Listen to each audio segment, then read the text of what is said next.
Señor Jesús, pido tu permiso para compartir tu palabra. Limpia estos labios de barro y hazme digno de compartir tu palabra, Señor Jesús. Enséñanos. Permite que llegue a muchas vidas. De esa forma tendremos cada día más conocimiento. En tu nombre, mi eterno y soberano Dios, Jesús de Nazaret.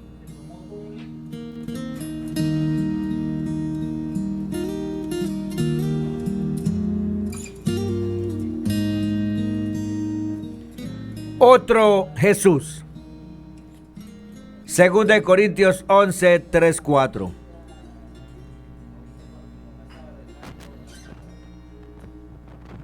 Pero temo que, así como la serpiente con su astucia engañó a Eva, vuestras mentes sean desviadas de la sencillez y pureza de la devoción a Cristo. Porque si alguien viene y predica a otro Jesús, a quien no hemos predicado, o recibís un espíritu diferente que no habéis recibido, o aceptáis un evangelio distinto que no habéis aceptado, bien lo toleráis. Vamos a mirar textos no aceptados por la iglesia que hablan de otro Jesús. Son evangelios apócrifos, la otra vida de Jesucristo. Muchas de las narraciones de la vida de Cristo que no se encuentran en los libros del Nuevo Testamento pertenecen en realidad a evangelios apócrifos, espúreos o textos falsos, donde se relató en tiempos de los primeros cristianos hacia mediados y finales del siglo I. Todo tipo de anécdotas de la vida de Cristo y que no fueron incluidos en la versión oficial de los textos sagrados de la vida del Señor Jesús de Nazaret.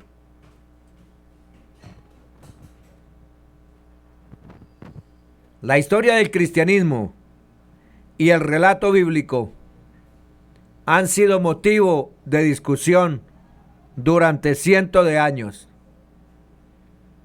La Iglesia defiende la actual Biblia como el libro esencial del cristianismo, pero existen otros documentos como el falso evangelio de Judas, que contradice la versión oficial de los hechos como en realidad sucedieron y coloca o pone en el punto de la controversia la veracidad histórica de lo relatado y confirmado.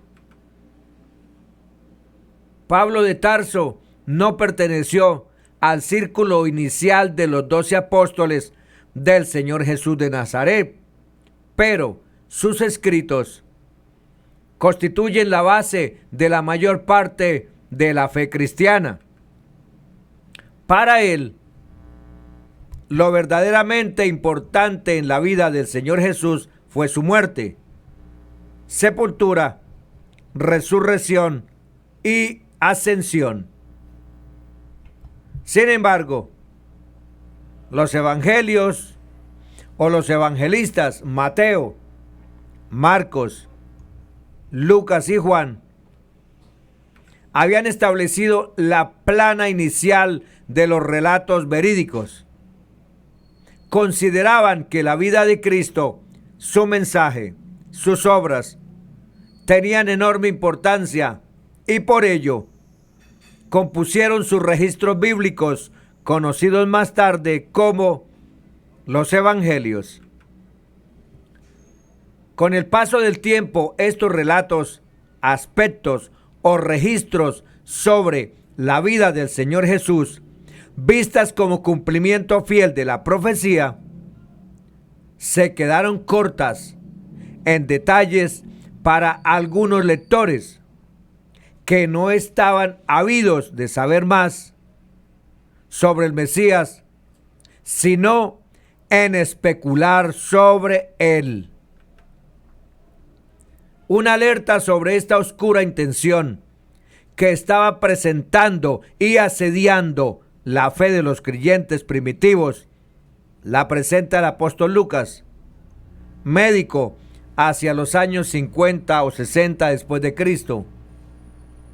Lucas 1:1-4 dice: puesto que ya muchos han tratado de poner en orden la historia de las cosas que entre nosotros ha sido ciertísimas, tal como nos lo enseñaron los que desde el principio lo vieron con sus ojos y fueron ministros de la palabra, me ha parecido también a mí, después de haber investigado con diligencia todas las cosas desde su origen, escribírtelas por orden, oh excelentísimo Teófilo, para que conozcas bien la verdad de las cosas en las cuales has sido instruido.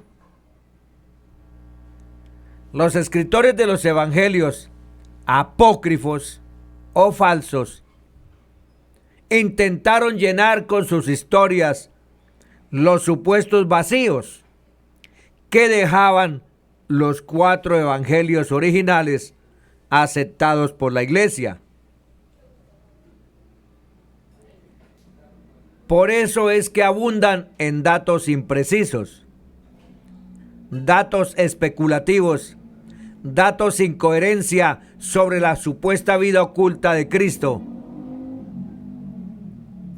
Y estos falsos transmiten detalles de sucesos recogidos por los evangelistas, mezclándolos con los errores y engaños compuestos por estos escritores mentirosos, falsos. En los evangelios apócrifos es donde se dice que los magos de Oriente eran reyes y se llamaban Melchor, Gaspar y Baltasar. Algo parecido sucede en la Verónica. ¿Quién es la Verónica? La mujer que supuestamente enjugó con un lienzo el rostro de Cristo mientras caminaba hacia la cruz, descubriendo el milagro que en la sábana había quedado impreso el rostro ensangrentado de Cristo.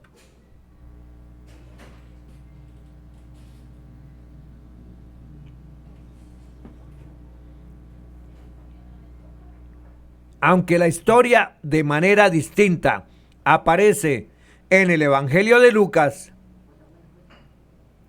dice: le seguía una gran multitud del pueblo y mujeres que se dolían y se lamentaban por él. El Señor Jesús, volviéndose a ellas, dijo: hijas de Jerusalén, no lloréis por mí, llorad más bien por vosotras y por vuestros hijos. Porque llegarán días en que se dirá: dichosas las estériles, las entrañas que no engendraron y los pechos que no criaron. No da pie a la imaginación siquiera que Cristo tuviera la intención de dejar una reliquia para adoración o recuerdo emocional religioso al ser visto en un sudario. Es muy claro que Dios desde la antigüedad prohibía esta clase de manifestaciones idolátricas. Pero este pasaje, estimados oyentes, fue distorsionado poco a poco por una organización religiosa que suplantó a la iglesia y la piedad cristiana, que lo cambió en la historia siguiente, recogida en el libro falso o apócrifo llamado Muerte de Pablo. Dice: cuando mi Señor se iba por ahí predicando y yo carecía de su presencia muy a pesar mío, quise que me pintaran su imagen, para que, mientras me veía privado de su presencia, me diese al menos consuelo su figura. Y cuando llevaba el lienzo al pintor para que me lo pintara, mi Señor me salió al paso, mi Señor me salió al encuentro y me preguntó: ¿a dónde vas? Cuando le expliqué la causa de mi marcha, me pidió el lienzo y me lo devolvió señalado con la imagen de su venerable rostro o faz.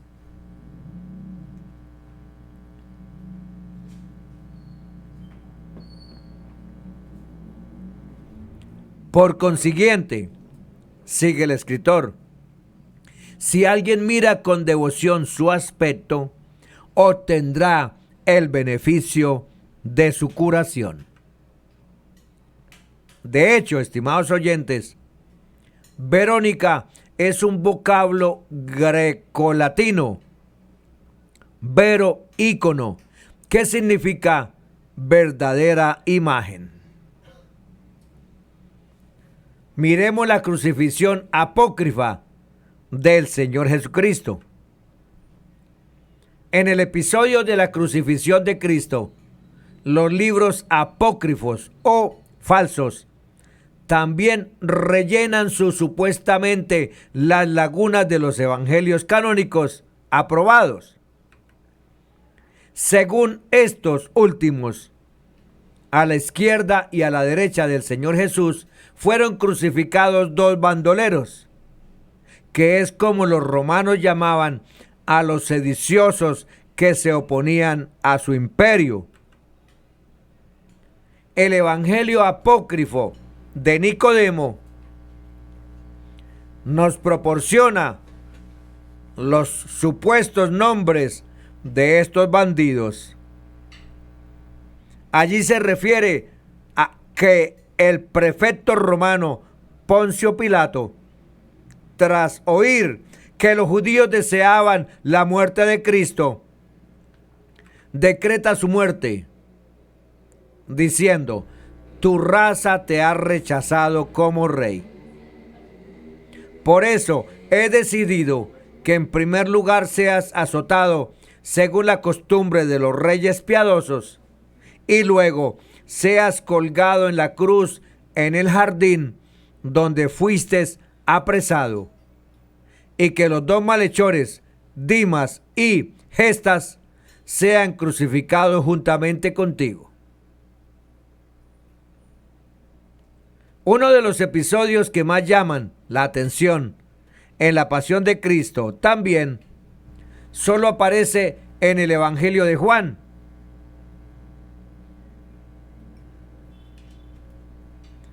La lanza de un soldado romano al costado de Jesús para hacer que su muerte acaeciera de manera segura.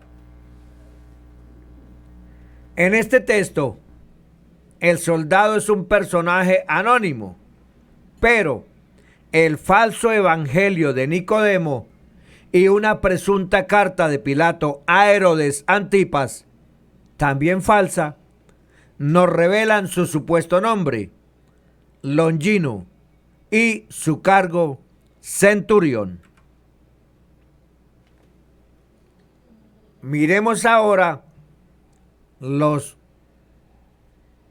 lo que dicen los libros apócrifos sobre Cristo Jesús en los infiernos. Entre la muerte y resurrección del Señor Jesús, hay un episodio que no aparece en los evangelios escritos por Mateo, Marcos, Lucas y Juan, pero sí aparece en un par de breves alusiones de un escrito canónico aprobado en la primera carta de Pedro, capítulo 3, 19 y capítulo 4, 6. Los escritores polémicos y apócrifos o falsos lo han llamado el descenso de Cristo Jesús a los infiernos. Este hecho se desarrolla en la segunda parte de un apócrifo, el Evangelio de Nicodemo.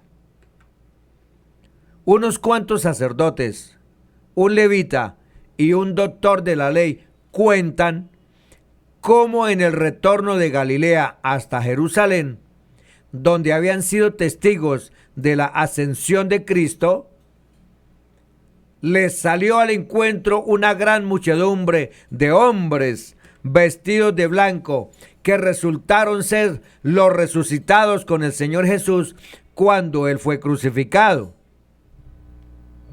Entre ellos reconocieron a dos que se llamaban Leucio y Carino, que les contaron los maravillosos acontecimientos tras la muerte del Maestro, entre ellos su visita a los infiernos. Estimados oyentes, el comienzo de esta narración ridícula dice así: estábamos nosotros en el infierno en compañía de todos los que habían muerto desde el principio. Y a la medianoche amaneció en aquellas oscuridades como la luz del sol. Y con su brillo fuimos todos iluminados y pudimos vernos unos a otros.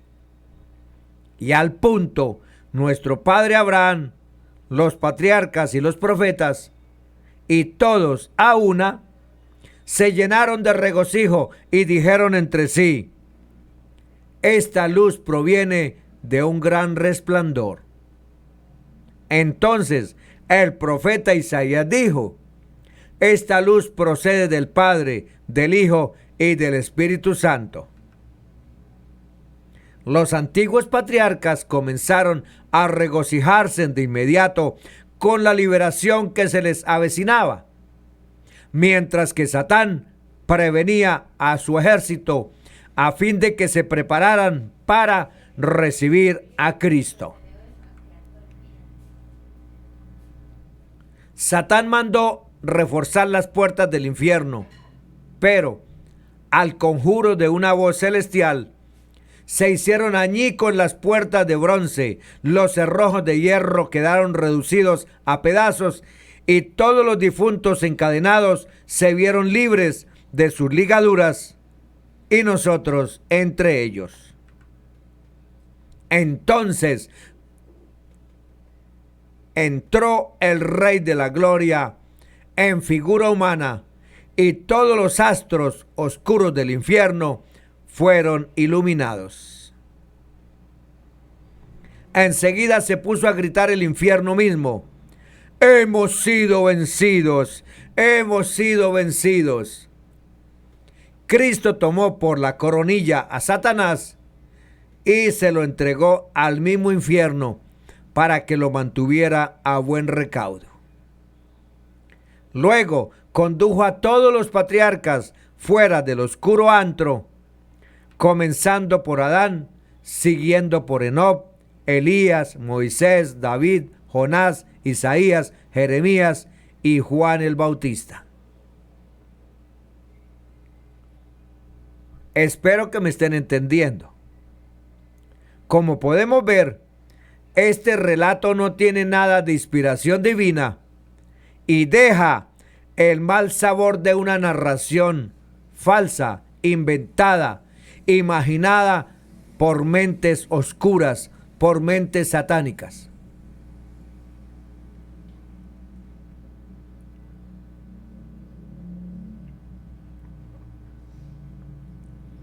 La otra iglesia. Así pues, los evangelios apócrifos satisfacían el interés de los que a mediados y finales del siglo I y comienzos del siglo II buscaban fuera de las Sagradas Escrituras detalles supuestamente ocultos por la vida de su maestro, alimentando su curiosidad con todo tipo de anécdotas ridículas que los escuetos evangelios canónicos aprobados no proporcionaban, y por lo tanto eran tenidos por estos lectores como escritos incompletos. Pero esta diversidad de testimonios y relatos no reales sobre la vida de Cristo reflejan una realidad que se dio al poco de su muerte. Había comenzado la acción del misterio de la iniquidad. Hechos 20, 27, 32, segunda de Tesalonicenses 2, 7. El texto de Lucas 1, 1, 4 es claro y enfático, indicando que circulaban múltiples versiones sobre la vida de Cristo cuando apenas habían transcurrido 50 años de su muerte en la cruz. Ya que el autor, como compañero de Pablo y creyente que se congregó con cientos de creyentes que vieron y oyeron al Mesías, ofrece la verdad respecto a lo mucho que se decía sobre la cuestión. Los apócrifos no sirven para contrastar datos o dichos de Cristo que ofrecen los evangelios aceptados por la Iglesia universalmente. Su redacción no puede hacer surgir dudas sobre la escritura real de algunos pasajes canónicos aprobados. Es sabido, por ejemplo, que aunque haya una aparente divergencia o contraste en los escritos aceptados como evangelios por la Iglesia sobre quién fue la primera persona a la que el Señor Jesús se apareció tras su muerte, según Pablo de Tarso, fue el apóstol Pedro. Según los evangelios de Juan y Marcos, quien primero lo vio fue María Magdalena. Según el evangelio de Lucas, fueron dos de los discípulos de Cristo de camino al pueblo de Maús. Ahora, según el evangelio de los hebreos, apócrifo, falso, fue Santiago, hermano del Señor Jesús. Es necesario aclarar que el llamado evangelio de los hebreos, por carecer de autor, surgir mucho tiempo después y no ser conocido ni aceptado por la iglesia primitiva, fue compuesto en griego en las primeras décadas del siglo II y se cree que habría sido utilizado por hombres gentiles y judíos en Egipto durante ese siglo. Los apócrifos o falsos pueden transmitirnos sentencias dudosas y extrañas del Señor y Maestro, como el dicho número 83 del llamado Evangelio de Tomás. Dice: el que está cerca de mí está cerca del fuego, y quien está lejos de mí está lejos del reino. Por otra parte, estos textos también permiten dibujar una imagen de una iglesia suplantadora. No es la iglesia primitiva, un paganismo barnizado de cristianismo, diferente a la iglesia que encontramos registrada en el libro de los Hechos de los Apóstoles y las cartas, la que terminó imponiéndose. Así, tanto el Evangelio de María Magdalena, redactado a mediados del siglo II, y que convierte a María Magdalena en el primer apóstol, enfrentada a Pedro, a la que Cristo encomienda difundir las supuestas enseñanzas secretas, y como el Evangelio apócrifo de Felipe, del siglo 3.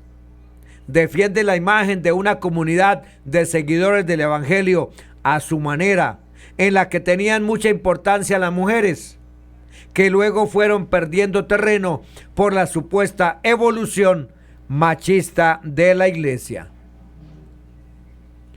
Precisamente ahí reside el uso e importancia de los evangelios y escritos apócrifos o falsos, en el hecho de que posibilitan nuevas aproximaciones a las dos fuentes de la fe católica romana, pervierten las escrituras e imponen sobre ellas la tradición. Sin duda, y en aclaración segura, el acercamiento al Cristo real e histórico debe hacerse a través de los documentos más cercanos a Él en el tiempo, los evangelios canónicos aprobados.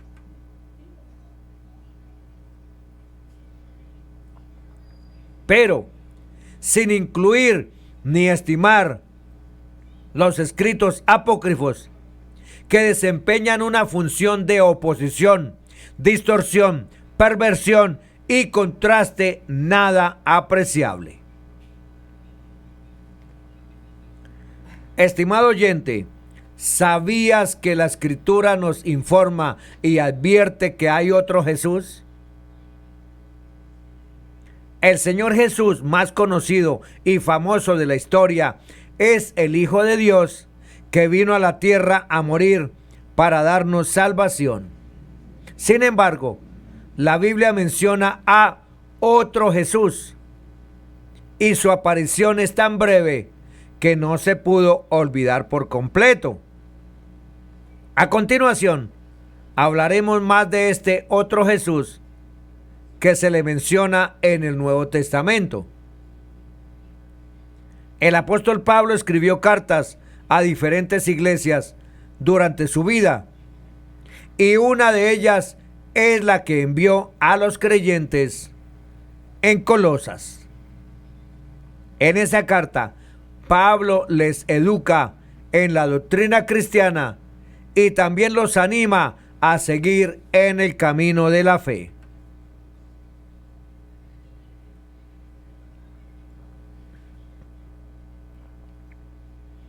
En sus saludos finales, él menciona a algunos colaboradores que se encontraban con él. No sabemos si estaban compartiendo su tiempo en la cárcel, pero sí tenemos la seguridad de que algunos eran emisarios de las cartas de Pablo.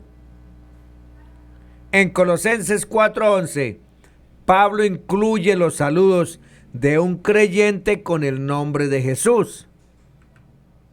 Veamos. También los saluda Jesús, llamado el Justo. Estos son los únicos judíos que me ayudan en el reino de Dios y para mí han sido un gran consuelo. Pese a que la mención de este Jesús es breve, el pasaje nos indica algunos puntos sobre él. Dice que era judío y colaborador de Pablo, junto con Aristarco, Marcos, sobrino de Bernabé, Onésimo, Epafras, Lucas el médico y Demas. El nombre no se inventó con la llegada del Mesías, no. En aquella época ya habían más hombres que llevaban ese nombre, Jesús. Miremos curiosidades del uso de este nombre entre los judíos. En aquella época no era inusual que una persona utilizara su nombre en diferentes idiomas cuando viajaba al extranjero. Los estudiantes de la Biblia creen que los griegos usaban el nombre de Jesús para la traducción de Josué, que estaba en hebreo, y a su vez, justo, era la traducción en romano. Esto explica por qué el hermano Jesús utilizaba dicho nombre entre los judíos y era conocido como el hermano justo entre los romanos. El justo también se usaba como un sobrenombre que a veces se daba a hombres notables. Implicaba devoción a la ley.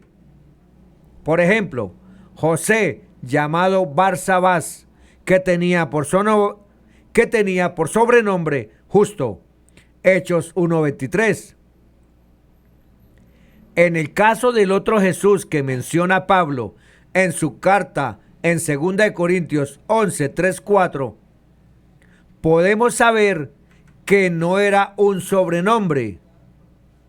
Y es el caso de la presentación de la primera herejía temprana después de la primera asamblea de la iglesia en Jerusalén hacia el año 45 después del Señor Jesucristo.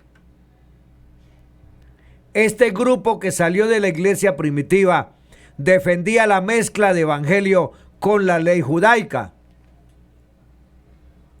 Al abandonar el evangelio, salir de la iglesia y establecer su propia justicia, presentaron otro Jesús, negando al Señor que los salvó y diciendo que era un mero hombre nacido de mujer, un profeta más, en quien Dios moraba y obraba temporalmente, mas no como el Hijo de Dios. Algunos teólogos llaman a esta primera herejía evionismo o evionai, derivado del hebreo evionín, que significa los piadosos o pobres del espíritu. Un término patrístico que hace referencia a una o varias sectas judeocristianas que existieron durante el cristianismo primitivo y que usaban la pobreza como una bendición. Los ebionitas aceptaron una cristología adopcionista, viendo por tanto al Señor Jesús como solo un hombre que, en virtud de su rectitud al seguir la ley de Moisés, fue escogido por Dios para ser el profeta mesiánico, escogido como Moisés. Un ejemplo. Los ebionitas, pues, mantenían una cristología baja, es decir, afirmaban que Jesús era el Mesías, pero rechazaban su preexistencia como el Verbo de Dios. Esto es, que tuviera naturaleza divina, y negaban que su nacimiento hubiera sido virginal, e insistían en la necesidad de seguir los ritos y leyes judías, cumpliendo preceptos como la circuncisión, el sábado o las prohibiciones alimenticias.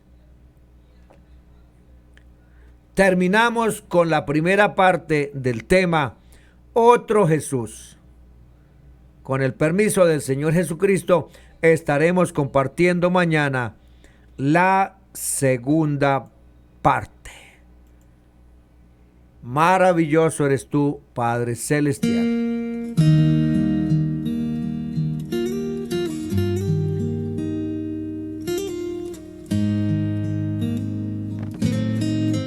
Gracias, mi eterno y soberano Dios, por darnos permiso de compartir tu palabra. Enséñanos, Señor, cada día más de ella, porque necesitamos cada día más aprender para poder compartir. Gracias, mi eterno y soberano Dios, Jesús de Nazaret.